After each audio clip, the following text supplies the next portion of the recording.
안녕하세요. 빌딩을 품위 있게 코디해 드린다고 자부하는 빌딩 코디네이터 이철기입니다.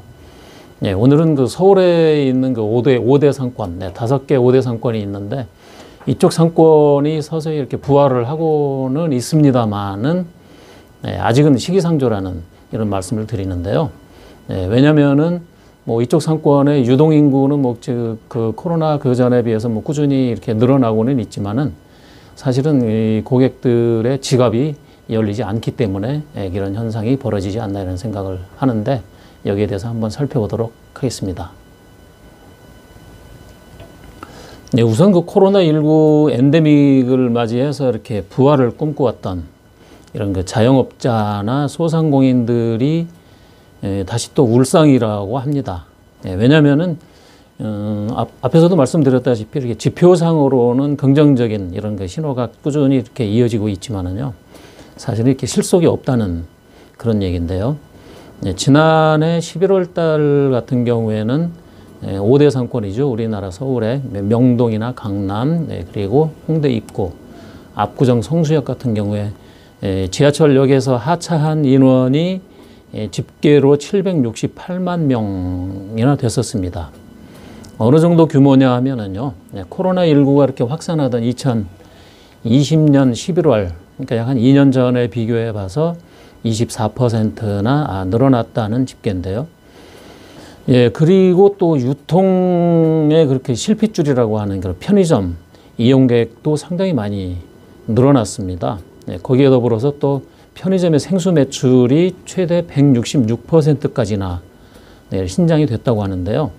생수 매출이 늘어난 것이 어떤 기준이냐면은 이 편의점 업계에서는요, 생수 매출 같은 경우에는 이 주변에 유동인구를 측정하는 이런 거 바로미터로 인식을 하고 있습니다.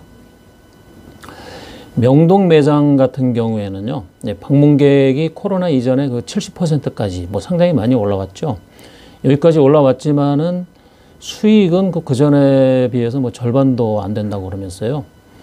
물가가 오르기 시작하면서 사람들이 구경은 나오는데 지갑 열기를 주저하는 것 같다고 합니다.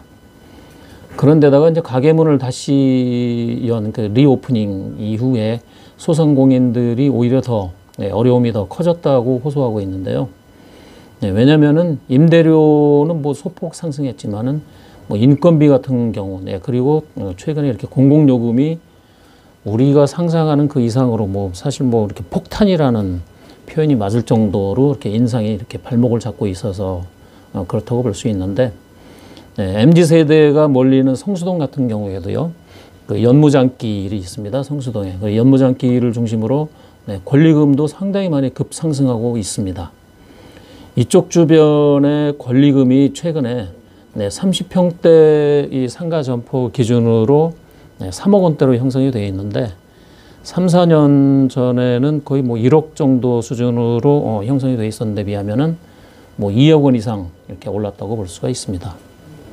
거기에 또 지난 1월부터 오른 그 전기나 가스 이런 그 수도요금과 같은 그런 유지비 같은 경우는 굉장히 많이 상승했는데도 불구하고 손님은 줄어들어서 시름이 깊어가고 있는데, 특히나 또 택시 요금이 많이 올랐지 않습니까? 최근에. 그래서 그 할증도 전에는 12시였었는데 지금 10시부터 할증을 적용을 하고 있는데, 이런 그 10시 할증 전에 젊은 손님들이 대부분 이렇게 집에 귀가하는 바람에 밤 장사까지도 이렇게 죽을 맛이라고 합니다. 활발하지 않은 이런 그 상권 탓에 이렇게 빌딩 투자를 망설이셨던 투자자분들, 지금이 이렇게 옥석을 가릴 수 있는 전문가들과의 이렇게 맞춤 상담으로 해서 빌딩 투자의 성공률을 높일 수 있는 절호의 기회라고 생각을 합니다. 감사합니다.